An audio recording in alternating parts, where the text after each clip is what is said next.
할렐루야! 할렐루야! 할렐루야! 여러분 오늘 동영상에서 보셨지만 인도네시아 일주일 동안 선교 잘 다녀왔습니다. 제가 여러 군데 선교를 같이 갔는데요. 지금까지 간 선교 중에 제일 힘이 들었습니다. 제일 힘이 들었어요. 그래서 저는 그렇다고 앞에서 막 주사역을 하고 그러지는 않거든요. 뒤에서 그냥 지켜보기만 하고 따라다니는데도 힘들어가지고 제가 그래서 나만 그런 건가라고 그래서 이제 우리 같이 간 우리 인도네시아 팀에게 물어봤습니다. 그들 중에는 우리 인도네시아에 막 3분 간 분도 있고 4분 간 분도 있고 그래요. 그래서 물어봤더니 이번에가 가장 힘들었다. 이제 영적으로 힘든 것이 아니라 일정이 너무 빡빡하고 너무 일정이 많아가지고 그들 소화하는 데 굉장히 힘들었다는 것입니다. 그런데 이런 과정을 거치면서 또 하나님 결실을 주셨습니다. 그래서 어떤 인도네시아 선교를 위한 새로운 계획들을 이제 세우게 하시고 또 그런 계획을 준비케 하셨습니다. 그래서 아마 이 부분이 구체적으로 되어져 갈 건데요. 여러분 제가 시간 될 때 한번 이 부분을 가지고 여러분과 함께 나눌 수 있도록 하겠습니다. 다시 한번 기도해 주셔서 감사하고요. 그리고 내일 필리핀 보홀을 우리 장로님들하고 건축위원회, 보홀 선교센터 건축위원회와 같이 우리 4분이 같이 가게 됩니다. 그래서 내일 가서 아마 선교센터 건축할 건축업자를 결정하게 될 것 같습니다. 여러분 이 모든 과정 속에 성령님이 함께 하셔서 진짜 주님의 뜻이 먼저 이루어지고 이런 과정을 통해 하나님 나라가 하나님 영광이 나타날 수 있도록 기도해 주시길 바랍니다.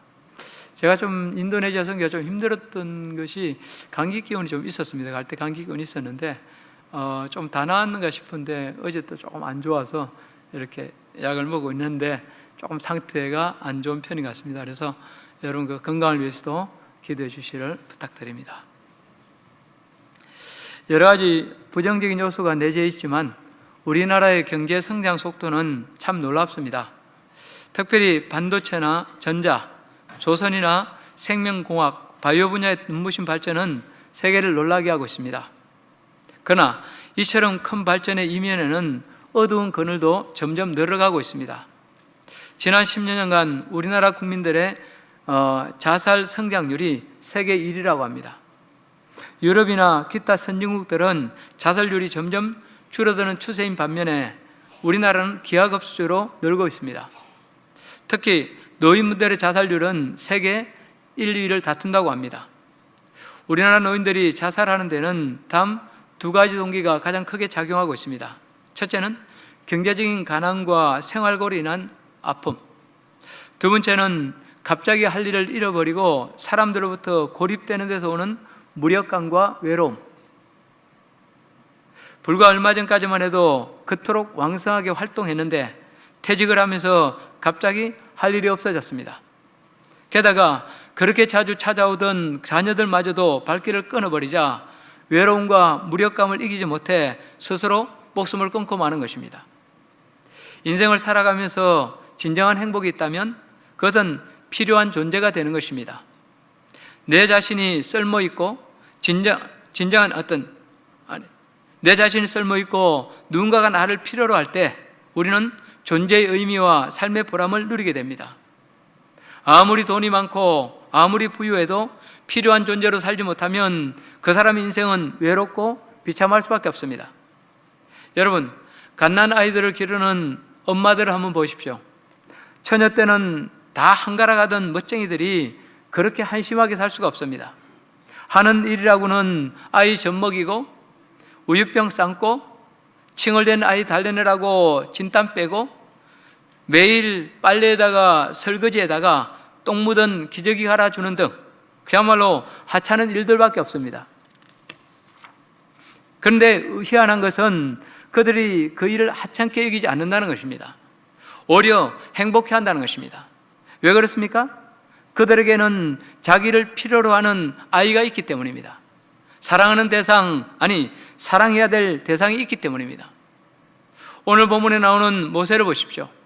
특별히 미디안 광야에서 양치는 목동으로 보낸 이 40년의 세월을 여러분 한번 생각해 보십시오. 그의 주위에는 아무도 없습니다. 애굽의 영화도 사람들의 칭찬과 환호도 다 사라졌습니다. 그를 필요로 하는 것은 오직 양떼들밖에 없습니다. 그때 여러분 모세의 삶이 얼마나 무력하고 비참했겠습니까? 얼마나 깊은 좌절 속에서 하루하루를 보내야 했겠습니까? 그러나 여러분, 모세의 생애는 이것으로 끝나지 않았습니다. 나이 80세 되던 어느 날 하나님께서 그를 찾아와 주셨습니다. 그리고 이 만남을 통해 모세는 40년의 절망을 딛고 일어서서 새로운 사명으로 날아오를 수 있었습니다. 영적 침체와 체념에서 벗어나 불꽃처럼 열정적인 제3의 인생을 시작할 수 있었습니다. 유명한 전도자인 D.L. 무디는 모세의 생애를 다음 세 시기로 나누어서 정리를 했습니다. 첫 번째 40년은 애국 궁전의 로열 패밀리, 곧 왕자로 살았던 시기입니다.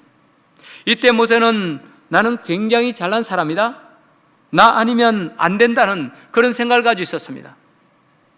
두 번째 40년은 미디안 광야에서 목동으로 보낸 이 시기입니다.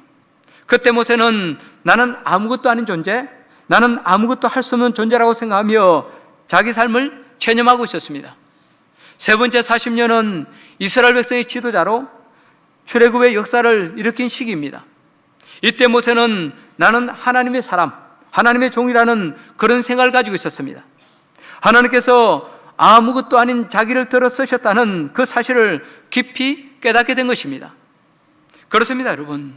하나님께서는 미디안 광야로 쫓겨난 모세가 아무것도 아닌 존재라는 사실을 스스로 깨달을 때까지 무려 40년 동안을 침묵하셨습니다.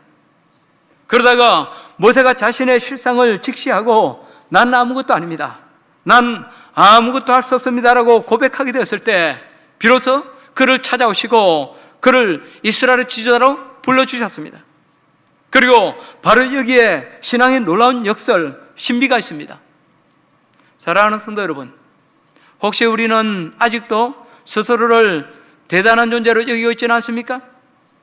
그렇다면 모세처럼 이 말씀을 통하여 내 실상, 곧 내가 아무것도 아니라는 사실을 깊이 깨닫고 겸손하게 무릎 꿇는 객이 되시기 바랍니다. 왜냐하면 하나님께서는 자신이 아무것도 아님을 알고 겸손하게 하나님을 붙드는 자, 하나님을 의지하는 자를 들어 쓰시기 때문입니다.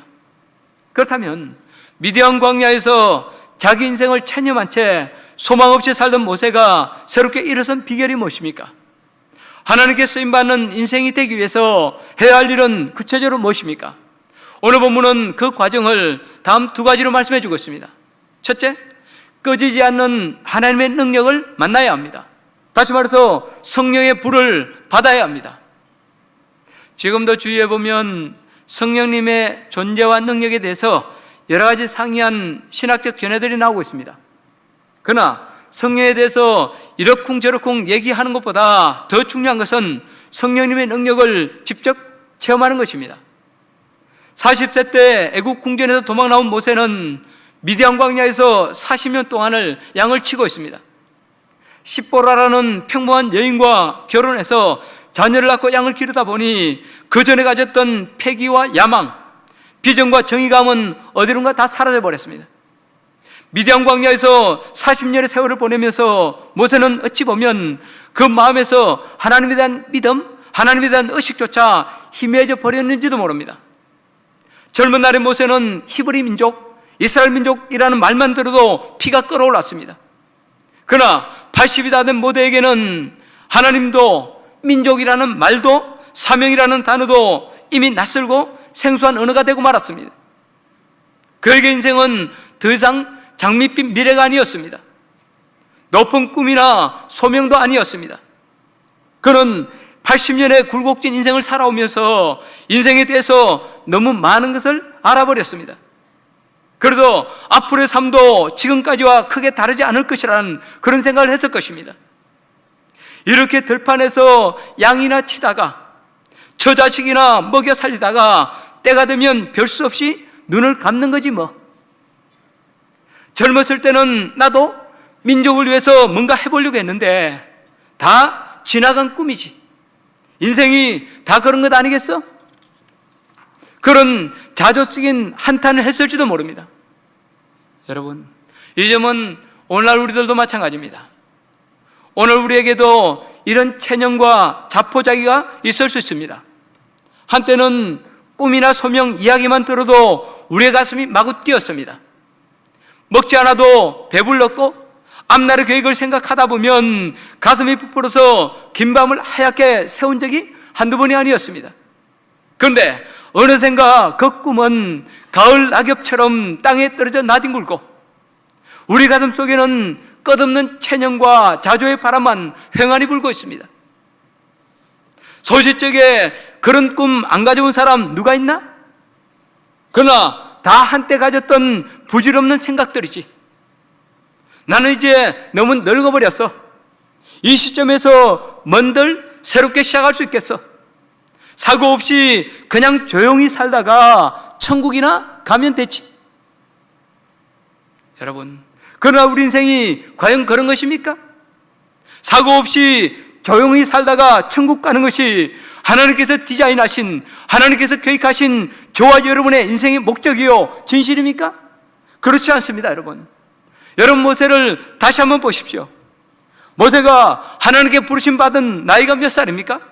80세입니다 80세라면 왕성하게 일을 하던 사람들도 그 일을 접고 죽을 준비를 해야 되는 그런 나이입니다. 그런데 하나님께서는 그 80의 나이에 모세를 오히려 일꾼으로 부르십니다.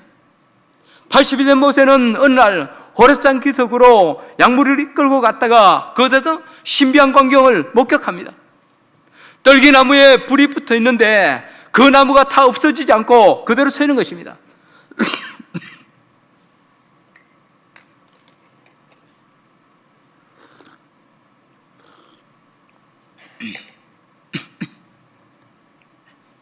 여러분, 나무에 불이 붙으면 다 없어지는 것이 당연하지 않습니까? 그렇죠? 그런데 여러분, 떨기만 나무에 불은 붙어 있는데 그것이 다 없어지지 않는 거예요. 원래 기온이 높고 습도가 낮은 사막에서는 한낮에 이 가시덤불에 불이 붙는 일이 가끔 있다고 합니다. 그런데 불 붙은 나무가 다 없어지지 않고 그대로 서 있는 것은 지금까지 한 번도 본 적이 없는 신비 그 자체였습니다. 모세는 넋을 잃고 한동안 그 광경을 보다가 좀 더 가까이 가서 보기로 결정했습니다. 그래도 발걸음을 떼는 순간 떨기나무 불꽃 가운데서 하나님의 음성이 들려왔습니다. 모세야, 모세야. 40년 만에 하나님께서 모세를 직접 찾아오신 것입니다. 여러분, 오늘 본문에 나오는 떨기나무, 이 떨기나무 하니까 뭔가 멋있는 나무 같죠? 그런데 여러분, 그렇지 않습니다. 실제 이 떨기나무는 어떤 나무인가 하면 가시나무입니다. 좀 더 정확하게 표현하면 가시덤불, 그런 것입니다. 이 가시덤불은 나무 중에서도 잎이 거의 없고 가시투성이에 그야말로 쓸모없는 나무로 염소나 양떼들조차도 뜯어먹을 게 없어서 피해가는 나무입니다. 어떻게 보면 이 가시덤불은 애굽에서 노예 생활하고 있는 이스라엘 민족을 가리킵니다.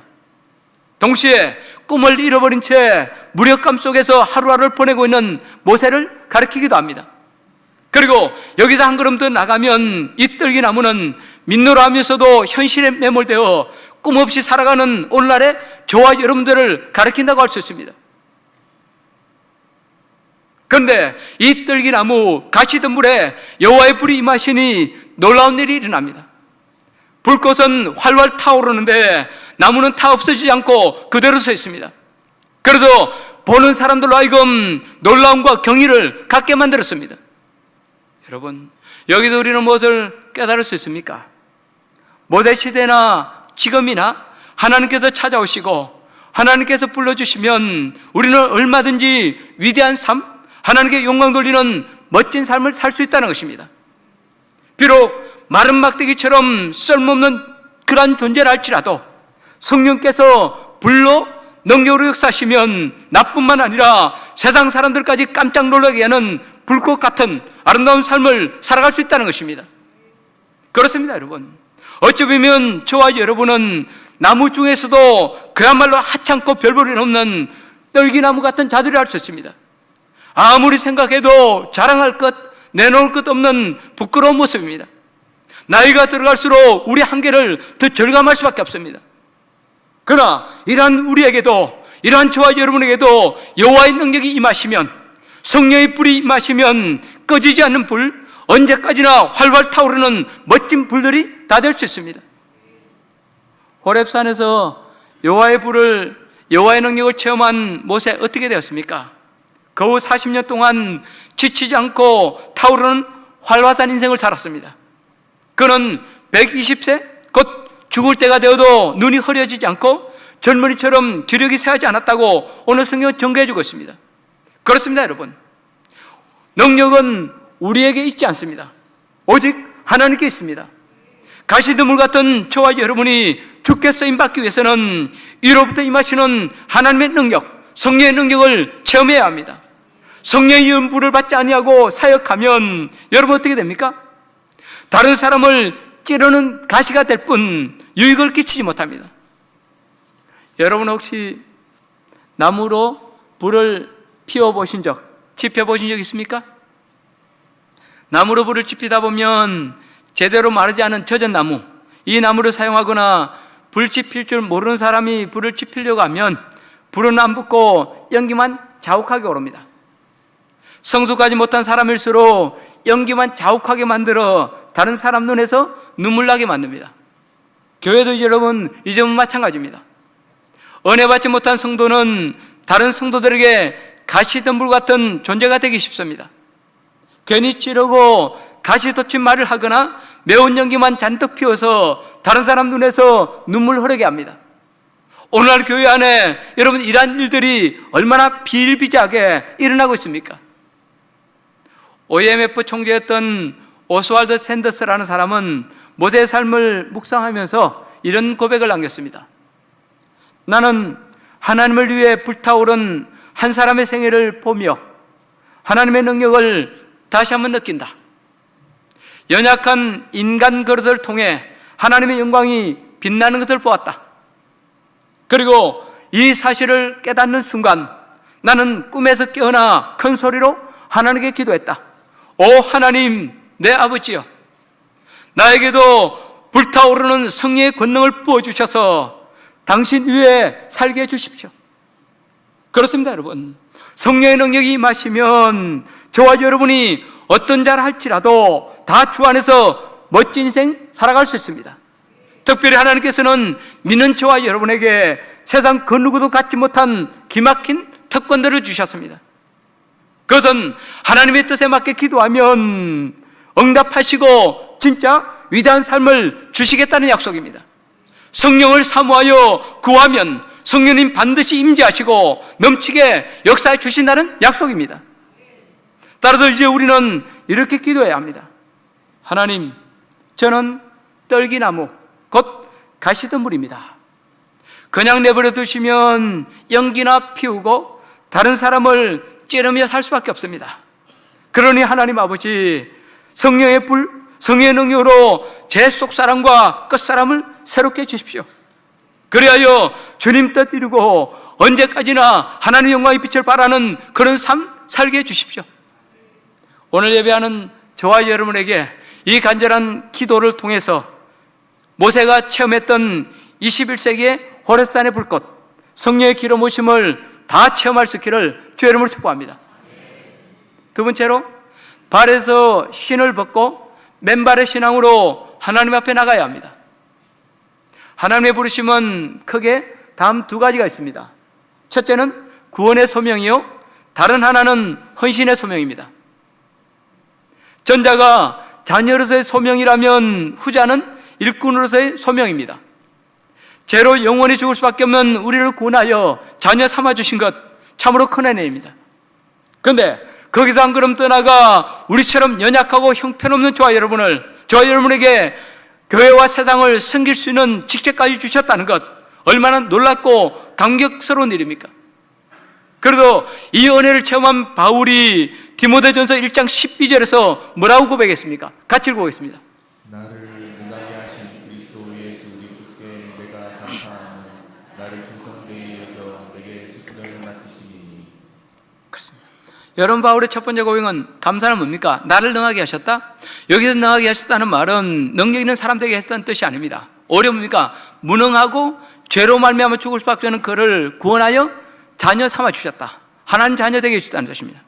그런데 거기서 감사하지 않는, 그것도 감사한데 이러한 나, 부족하기 그지없는 나를 충성되이 여겨 내게 직분을 맡겨주셨다. 그들 가지고 그는 놀랍게 감격하고 있습니다.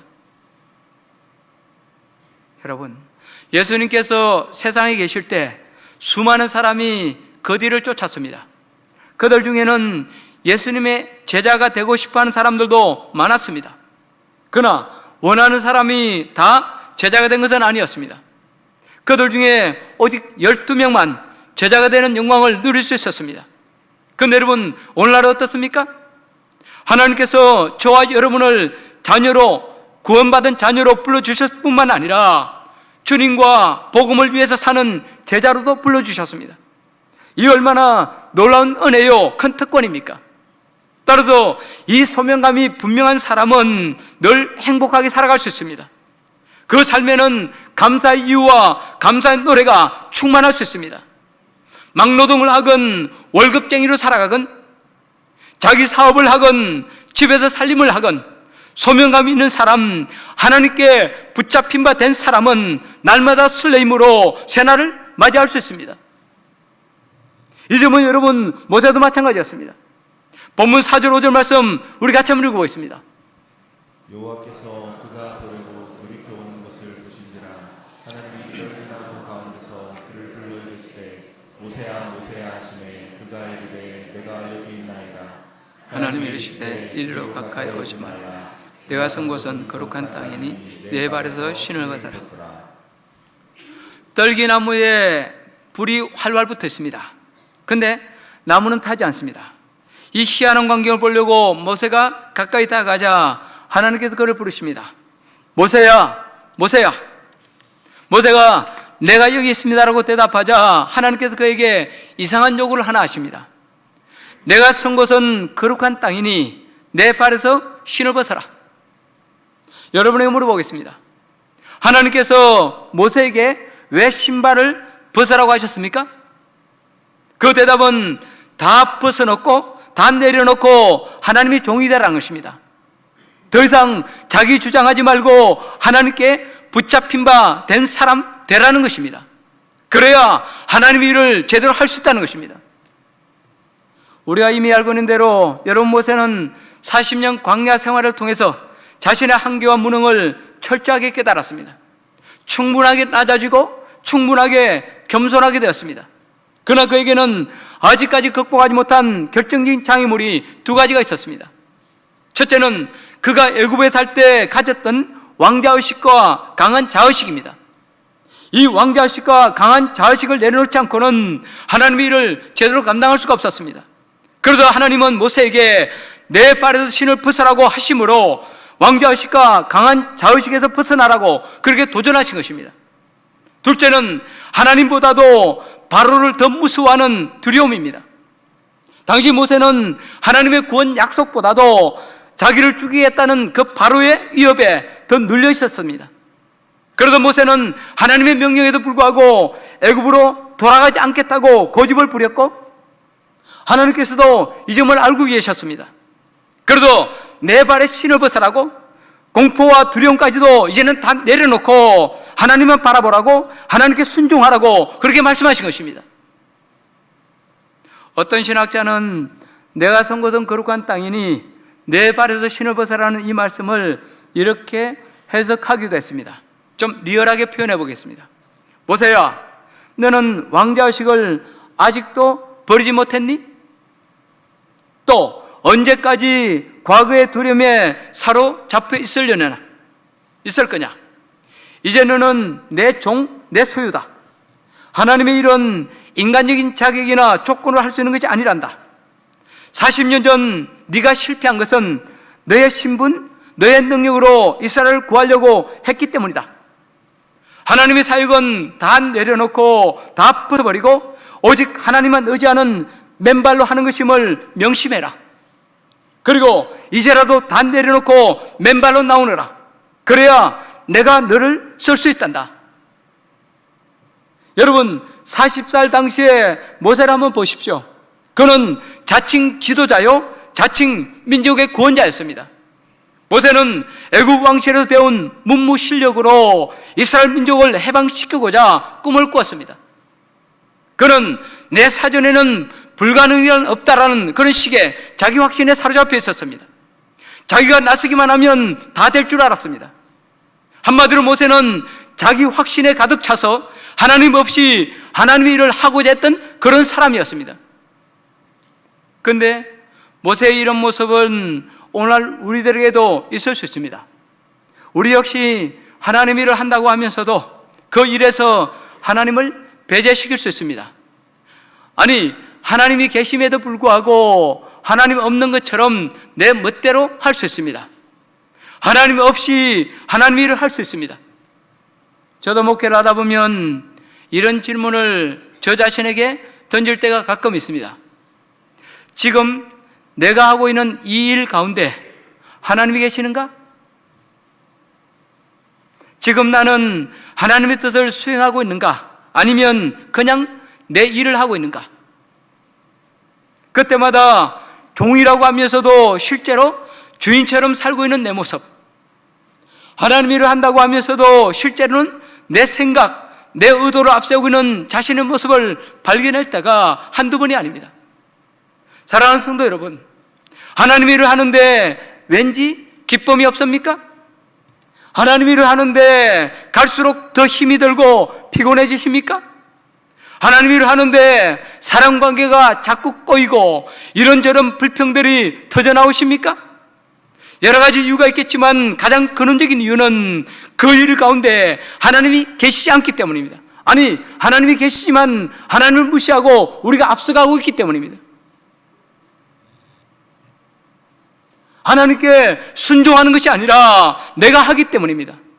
그렇습니다, 여러분. 하나님 없이 하나님 일을 하려고 하면 내가 피곤해집니다. 일을 하면 할수록 더 곤고해지고 더 비참해집니다. 그래도 워런 러스비 같은 설교자는 이런 말을 했습니다. 무슨 일이건 하나님 없이 그 일을 하는 사람은 실패하든지 아니면 더 비참하게 성공하게 되어 있다. 여러분, 비참하게 성공하게 되어 있다. 이 말의 의미를 여러분 이해하십니까? 얼마 전에 한 여집사님을 만났습니다. 그녀는 50대 중후반의 인텔리로 CCC 등 여러 선교단체와 교회에서 말씀 훈련을 열심히 받은 분이었습니다. 그분이 저한테 지금 다니는 교회를 옮기고 싶다고 말했습니다. 이유인즉 사역을 하고 싶은데 그 교회에서 일을 시켜주지 않기 때문이라는 것입니다. 몸이 안 좋아서 언젠가 한번 사역을 사양했더니 못하겠다고 사양했더니 그때부터 목사님이 일을 시키지 않더라는 것입니다. 일할 기회를 주지 않더라는 것입니다. 그래도 자기도 조금만 귀찮고 성가시면 몸이 안 좋다는 핑계를 댔고 그 결과 이제는 일하고 싶어도 할 수 없는 쓸모없는 존재가 되고 말았다고 그렇게 한탄을 했습니다. 그러면서 이야기 중간중간마다 목사님, 나도 하나님 일을 할 수 있을까요? 이 나이에 누가 나를 써줄까요? 하나님 일을 할 수만 있다면 어디라도 가고 싶습니다 하며 연신 눈물을 훔치셨습니다. 그 집사님과 대화하면서 저는 두 가지 사실을 깊이 느끼게 되었습니다. 첫째는 인생이 긴 것 같지만 얼마나 순식간에 흘러가 버리고 마는가는 그 점이었습니다. 그 집사님과 여러 가지 이야기를 나누었는데 그 대화를 관통하는 주제는 결국 세월이었습니다. 세월의 도도한 흐름 앞에 우리가 얼마나 속히 늙어가고 얼마나 허무하게 주저앉을 수 있는가 하는 것이었습니다. 그렇습니다, 여러분. 오늘은 내 날이지만 내일은 내 날이 아닙니다. 우리의 인생 날수가 굉장히 긴 것 같지만 실제 우리가 일할 수 있는 날, 주님 위해 헌신할 수 있는 날은 얼마나 짧고 순간적인지 모릅니다. 그래도 하나님의 일도 때를 놓치면 하고 싶어도 못하고 후회와 허무만 쌓이게 될 뿐입니다. 두 번째로 하나님 앞에서 내려놓지 못하고 계속 자기 짐을 짊어지고 가야 하는 한 인간의 깊은 슬픔, 깊은 비애를 보게 되었습니다. 그 집사님은 신앙생활하면서 지금까지 신앙생활하면서 나름 자신에 대해서도 완벽하고자 애를 썼습니다. 다른 사람에 대해서도 완벽하려고 노력했습니다. 그러다 보니 그분에게서 허물을 찾기가 어려웠습니다. 그러나 그러한 철저함이 하나님 앞에 자기를 내려놓지 못하게 만들었고 사람과의 관계도 단죄로 가져오게 했습니다. 그래도 지금은 그 짐을 내려놓고 싶지만 그 내려놓는 것이 잘 되지 않아서 그토록 힘들어하고 있었던 것입니다. 여러분, 믿음이 무엇입니까? 내 발에서 신을 벗는 것입니다. 나의 못난 점뿐만 아니라 내 잘난 것도 다 내려놓고 대신 예수 그리스도를 취하는 것, 예수 그리스도를 얻는 것입니다. 그리하여 나를 얽어매고 있는 모든 속박, 아니 나를 얽어매고 있는 나라는 속박으로부터 벗어나서 진리가 주는 자유함을 누리는 것입니다. 내가 위대하게 되는 비결이 무엇입니까? 별로 가치 없고 쓰잘데없는 나, 내 생각, 내 가치, 내 미래, 내 계획, 내 소유, 내 성취 등, 여러분 그것이 얼마나 가치 있습니까? 결국 한 주먹과 함께 끝나고 말 그 네 것들, 그 쓰잘데없는 나를 내려놓고 예수 그리스도의 위대하심을 덧입는 것입니다. 그러면 내 한계를 뛰어넘어 주님의 뜻을 이루는 위대한 삶을 살아갈 수 있습니다. 나를 능하게 하시는 하나님의 큰 능력을 체험할 수 있습니다. 작년 초에 감기 몸살을 조금 심하게 앓은 적이 있습니다. 그런데 이 감기 몸살을 앓으면서 새삼스럽게 깨달은 것이 하나 있습니다. 그것은 내가 당연한 듯이 누리고 있는 것들이 사실 내 것이 아니라 언제라도 하나님께서 거두어 가실 수 있는 그런 것들이라는 것이 사실입니다. 병원에 가서 주사를 맞고 약을 먹었는데도 다음날 아침에 일어나니까 몸이 더 아프고 갑자기 목소리가 나오지 않았습니다. 물론 소리를 너무 크게 질러서 목이 쉰 적은 있었지만 목소리가 안 나와서 제가 말할 수 없을 것이라는 생각은 추워도 해본 적이 없습니다. 그런데 그날 아침 문득 나는 언제라도 말 못하는 처지가 될 수 있겠구나. 그런데 지금껏 왜 이런 생각을 못했지? 그런 생각이 제 머리를 강하게 때렸습니다. 그렇습니다. 지금까지 우리는 주위에 못 보는 장님들이 많이 있는 것을 보면서도 내 눈이 멀 수 있다는 사실에 대해서는 추워도 생각하지 않았습니다. 수많은 사람들이 병에 걸려 입원하고 불구가 되는 것을 보면서도 내가 그렇게 될 수 있다는 사실에 대해서는 상상조차 하지 않았습니다. 그러나 이 사건을 겪으면서 지금까지 당연한 듯 내가 누린 것들, 예를 들면 두 다리로 걸어갈 수 있는 것, 머리로 생각할 수 있는 것, 이 손으로 뭔가를 만지고 만들 수 있는 것, 든든한 오장육부, 말할 수 있는 입과 들을 수 있는 귀 등등, 그래도 정상적인 삶을 누릴 수 있는 것들이 사실 얼마나 큰 기적이요 은혜인가를 뼈저리게 느끼게 되었습니다. 그래서 그 순간 하나님께 감사하며 감격하지 않을 수 없습니다. 그러면서 바로 그 자리에서 하나님께 이런 기도를 드렸습니다. 하나님 아버지, 이제 보니 제 것은 하나도 없네요. 다 하나님의 선물로 하나님께 돌려드려야 될 것들이네요. 이제 평생 잊지 않고 세상 사는 동안 제 몸짓 하나, 제 손짓 하나, 제 발짓 하나, 제 목소리 하나 다 주님 위에 사용하고 주님 영광 돌리게 해 주십시오. 여러분, 성경을 자세히 보면 하나님께서 온전히 쓰시는 사람은 하나같이 맨발 인생이었습니다. 아브라함의 경우 너는 너의 본토 친척 아비 집을 떠나 내가 내게 지시할 땅으로 가라 는 하나님 명령을 따라서 믿음의 순례길에 올랐습니다.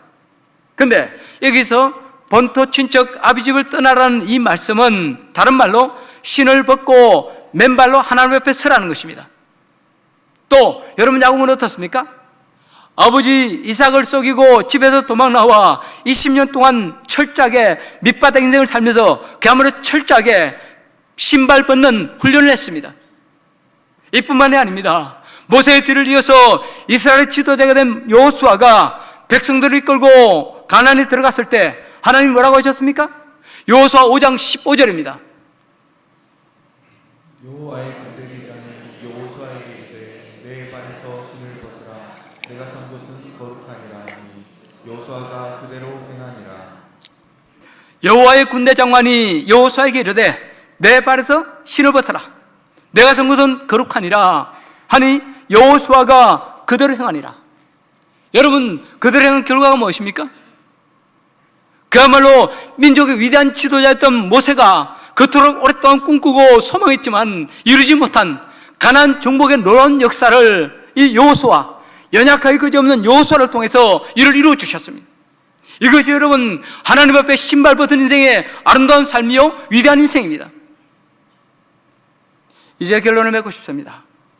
이 말씀을 준비하면서 너무도 절실하게 느낀 것이 하나 있습니다.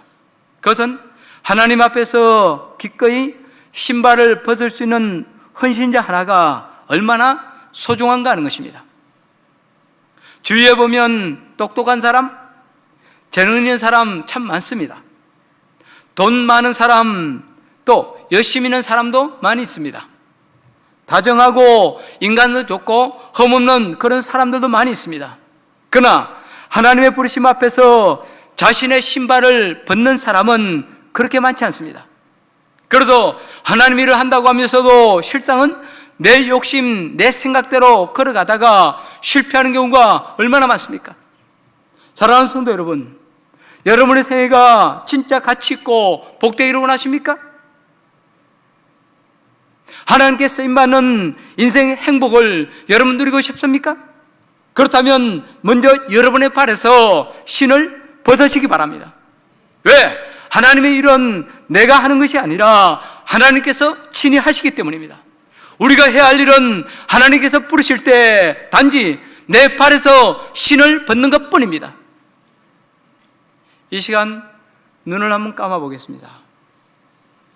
그리고 나 자신에게 이 질문을 한번 던져 보십시오. 내가 벗어야 될 신발은 무엇인가? 오늘 내가 주님 앞에서 벗어야 될 신발은 무엇인가? 그것은 우리의 죄악된 습관일 수도 있습니다.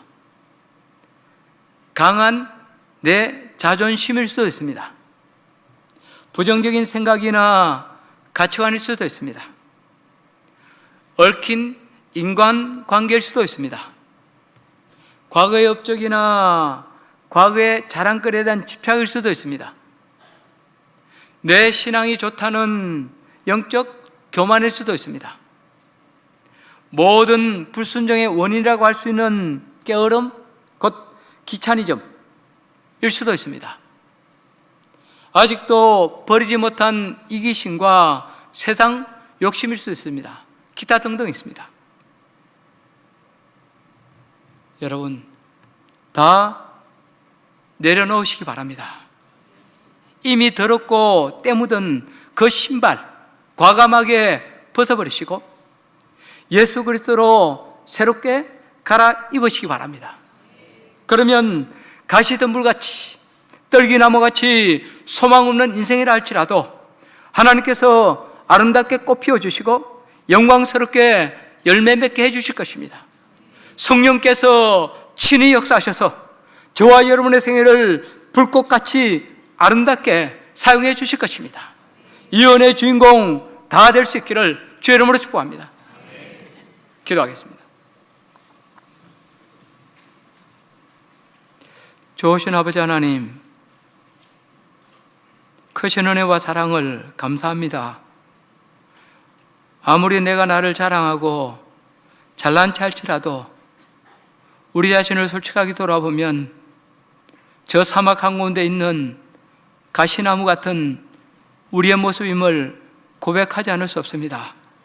아버지 하나님, 그러나 이러한 인생을 사랑해 주셔서 예수님이 이 땅에 오시고 구원하여 자녀 삼아주심을 감사합니다.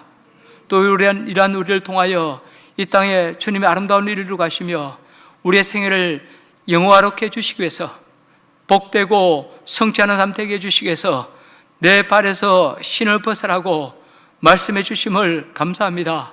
이 말씀 앞에 이제는 내 발에 있는 신을 벗고 오직 주님 바라보며 주님께 붙잡힌 바 된 삶 살아가겠습니다.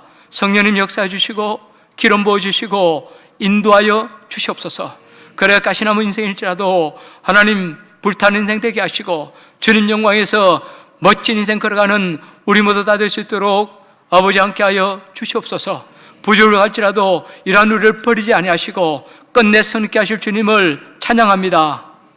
아버지 하나님, 오늘도 우리를 위해서 이 땅에 오신 예수님의 살과 피 참여합니다. 이 신앙 고백을 통하여 우리의 믿음이 새롭게 되게 하시며 성령님 역사해 주셔서 우리 안에 주님의 영광으로 가득 찰 수 있도록 하나님 함께 하여 주시옵소서. 감사합니다. 예수님 이름으로 기도드립니다. 아멘.